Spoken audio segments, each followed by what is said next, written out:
What's happening, Bodybuilding Nation? I've got some explosive stories and major updates to break down for you today that are absolutely shaking up the bodybuilding world. Let's jump right into the chaos. Nick Walker fires back at Derek Lunsford. The heated rivalry between Nick Walker and Derek Lunsford just reached another level, and honestly, this is getting intense. For those who might have missed it, Derek recently gave an interview discussing the Pittsburgh Pro, where he made some pretty bold statements about Nick. Derek essentially said that Nick should be thanking him for even getting the opportunity to stand next to him at Pittsburgh Pro, claiming it elevated Nick's status in the sport. You should thank me. That's our trolling shirt, yeah. That is the most weirdo type of shit Yeah. I've ever heard in my life. And I already said this on my podcast, but like, the dude didn't even sound convincing. No. He sounded like he was scared shitless Yeah, that he knows what's about to happen. I think so. And he just had to come up with something. Yeah. He just had to say something.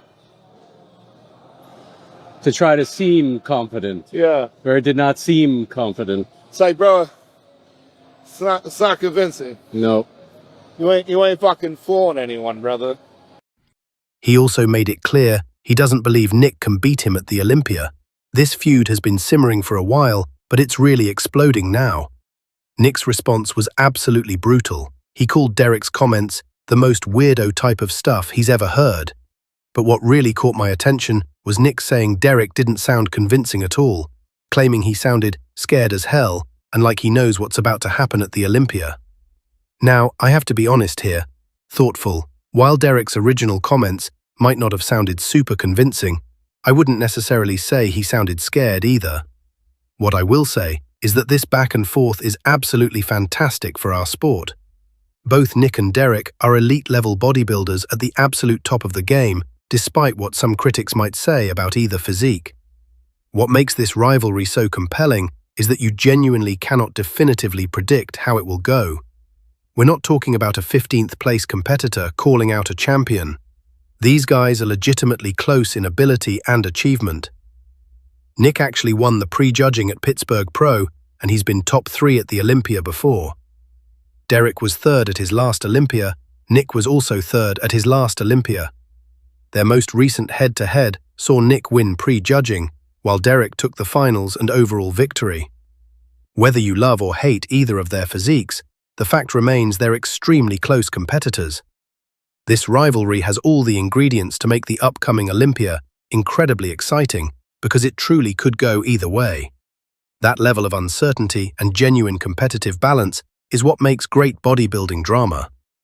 Looking back at Derek's original interview, his core argument was that by coming fresh off his Arnold victory as a 2-division Olympia champion, he gave Nick an incredible platform. He claimed that without that opportunity, Nick wouldn't have the current hype heading into the Olympia. Derek also admitted he didn't show up at 100%, which opened the door for the competitive battle we witnessed. While Derek's logic isn't necessarily wrong, Nick's response shows this rivalry is far from over, and I expect it to be one of the biggest storylines at this year's Olympia. Quinton Beastwood prepares for Italy Pro. Moving on to competition updates, we have some major news about the remaining Olympia qualification opportunities. The next significant show on the IFBB Pro schedule for last-minute Olympia qualification is the Italy Pro on September 7th, and Quinton Beastwood is confirmed for this competition. These latest updates from Quinton, following his Texas Pro appearance, show him in excellent condition, though he's been very honest about his recent performances. In his YouTube content, Quinton revealed he felt he was only about 80% of his best at Texas Pro, believing he actually looked better at Tampa Pro overall. I have a slightly different perspective on this. While his overall package might have been better at Tampa, I still believe when Quinton first walked out during Texas Pro pre-judging, that represented his absolute best look ever. The issue was that he didn't maintain that level throughout the show. He seemed to fade by finals, which might support his assessment that his overall Texas package wasn't as strong as Tampa. The positive aspect is that Quinton now has valuable judge feedback and significant stage experience from these 2 major competitions where he's been genuinely in contention. He secured 2nd place at Tampa and was in the top 2 at Texas until the finals. This experience, combined with nearly a month until the Italy Pro, gives him time to address the specific improvements the judges have identified. What makes this particularly interesting is that there's also a show in Germany after Italy, and Quinton has mentioned potentially doing both competitions. I genuinely believe there's a strong possibility we'll see Quinton on the Olympia stage this year, which would be fantastic for the sport. As far as open bodybuilding qualification goes, we're essentially done with opportunities after these final 2 shows. Best case scenario, only 2 more names will be added to the current qualified list, and there's even a chance the same competitor could win both remaining qualifiers. Current Olympia qualified lineup analysis. Let me break down the current qualified competitor list because this is shaping up to be an incredible Olympia already. We have Samson Dauda, Brett Wilkin, Hardy Chupan, Derek Lunsford, Rafael Brandao, Martin Fitzwater, Akeem Williams, Brandon Curry, William Bonac, Good Vito, Chinedu Obiakea, Nick Walker, Regan Grimes, Tonio Burton, Sasan Herati, Beruz Tabani, Chenlong Shen, Rubiel Mosquera, Nexzilla, Jordan Hutchinson, and Dorian Haywood. One detail I wanted to clarify. The winner of the Masters Olympia does qualify for the Open Olympia. I wasn't completely certain about this since it's technically a Masters show, and typically Masters winners don't qualify for Open Olympia. But Dorian Haywood's Masters Olympia victory has earned him a spot in the Open division. The Masters Olympia controversy. This brings us to a major controversy that's been brewing around the Masters Olympia results, particularly in the men's Open division. The situation involves some serious scoring discrepancies that have raised eyebrows throughout the bodybuilding community. Phil Clahar was absolutely dominating the pre-judging with a score of 6, while Dorian Haywood scored 14, meaning Phil had an 8-point lead, which is massive in bodybuilding scoring. Dorian wasn't even second at pre-judging. Domenico Intermaggio had 11 points, and Phil still held a 5-point advantage over him. Looking at the pre-judging photos, now that we have better quality images, I can break down how I saw the mandatory poses. Phil clearly took the front lat spread, most muscular, and both back poses in my assessment. His weakest pose was probably the abs and thighs, which you could reasonably give to either of the other competitors. I'd also award Phil the front double bicep and side chest poses. From the back shots, Phil was extremely strong and dominant.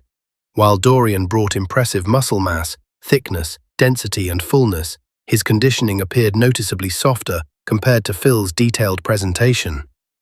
Phil showed significantly more definition in the side shots and back poses, with superior width, size and muscular detail. The controversy explodes when you examine what happened at finals. Dorian Haywood, who was in 3rd place at pre-judging with 14 points, received a perfect score of 5 at finals, meaning all 5 judges placed him first. This represents a 9-point improvement, which is virtually unprecedented in professional bodybuilding. Here's where it gets really suspicious. Even if we generously accept that Dorian improved dramatically enough to warrant a perfect finals score, Phil would have needed to drop significantly for Dorian to win overall.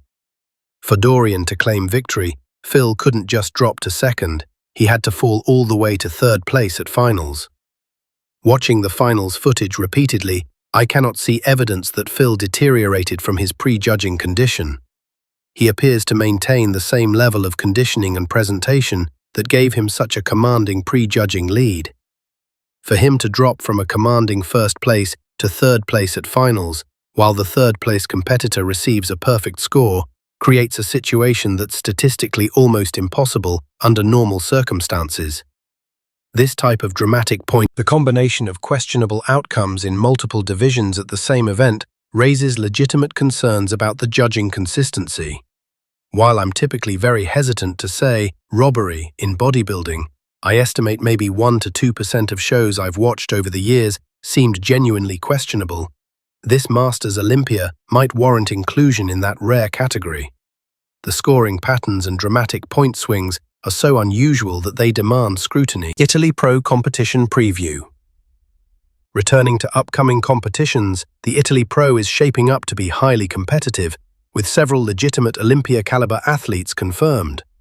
Sergio Oliva Jr. is another major name entering this show, looking to secure his Olympia qualification after a disappointing performance at the FIBO show. Sergio's latest physique updates show he's taking this opportunity seriously as he pursues that last-minute 2025 Olympia qualification. This definitely won't be an easy victory for Quinton. Sergio brings veteran experience and has been competing at the professional level for years. Both competitors have historically struggled with conditioning consistency, which could make for an interesting dynamic. What excites me about these final qualification opportunities is that we're seeing legitimate battles between competitors who genuinely belong on the Olympia stage. Both Sergio and Quinton fall into what I'd classify as A-tier professionals, rather than B-tier competitors fighting for scraps. Mark Hector is another fascinating addition to this Italy Pro lineup. He's a UK-based bodybuilder with an incredibly aesthetically pleasing physique that I'd been following for several years. His presentation features beautiful flow and solid size, though like Quinton, he tends to prioritize aesthetics over pure density. Mark represents another competitor I'd love to see earn Olympia qualification, and he's likely planning to compete in multiple European shows beyond just Italy. Lewis Breed is also confirmed for this competition, adding another layer of depth to what's becoming a genuinely competitive field. These last-minute Olympia spots definitely won't be handed out easily. Jordan Hutchinson's impressive rise. Finally, let's give proper recognition to Jordan Hutchinson's remarkable achievements. While we've spent considerable time discussing the competitors who didn't win Tampa and Texas Pro, Jordan deserves significant praise for his back-to-back victories at these major shows, earning his first ever Olympia qualification. Jay Cutler recently stated on his podcast that he believes Jordan could be a threat for top 4 at the Olympia. While I respect Jay's opinion, I think that might be slightly generous for Jordan's debut Olympia appearance. However, I absolutely believe he's a lock for top 10 placement and has a legitimate shot at making the first call-out. Jordan's success stems primarily from his incredible conditioning consistency. He may not be the most aesthetically pleasing competitor, and he has some size limitations in certain areas, but he consistently arrives head-to-toe peeled for both prejudging and finals. That level of conditioning reliability can catch many competitors off guard at the Olympia level. The depth of competition at Texas Pro was remarkable. 26 competitors with incredibly strong second and third call-outs that could have served as first call-outs at smaller shows. Jordan's victory over such a competitive field, combined with his Tampa Pro win, demonstrates legitimate, elite-level ability. Very few competitors have managed to win 2 professional shows within 2025. Derek Lunsford accomplished this with his Arnold and Pittsburgh Pro victories, and Rubiel Nazila also secured 2 wins, but beyond that, the list is quite short. This puts Jordan in select company and validates his Olympia qualification. While I believe top 4 might be optimistic for his first Olympia, Jordan will definitely be a threat in the top 10 and could surprise some people with his consistent conditioning approach. Wrapping up. That covers all the major drama and developments currently shaping the bodybuilding landscape. From the heated Nick Walker versus Derek Lunsford rivalry building toward an explosive Olympia showdown to the controversial Masters Olympia results, raising serious questions about judging consistency, to the competitive battles for final Olympia qualification spots, there's incredible storylines developing across the sport. The upcoming Italy Pro represents one of the last opportunities for elite competitors like Quinton Beastwood and Sergio Oliva Jr. to punch their tickets to the Olympia, while Jordan Hutchinson's impressive rise shows that consistent conditioning and professional victories can quickly elevate a competitor's status in our sport. What are your thoughts on all these developments, Bodybuilding Nation? Do you think the Masters Olympia results were legitimate? Who do you favor in the Nick versus Derek rivalry? Can Quinton finally break through and earn his Olympia qualification? Drop your predictions and reactions in the comments below, and let's keep this conversation going. Thanks for tuning in, and we'll see you in the next update.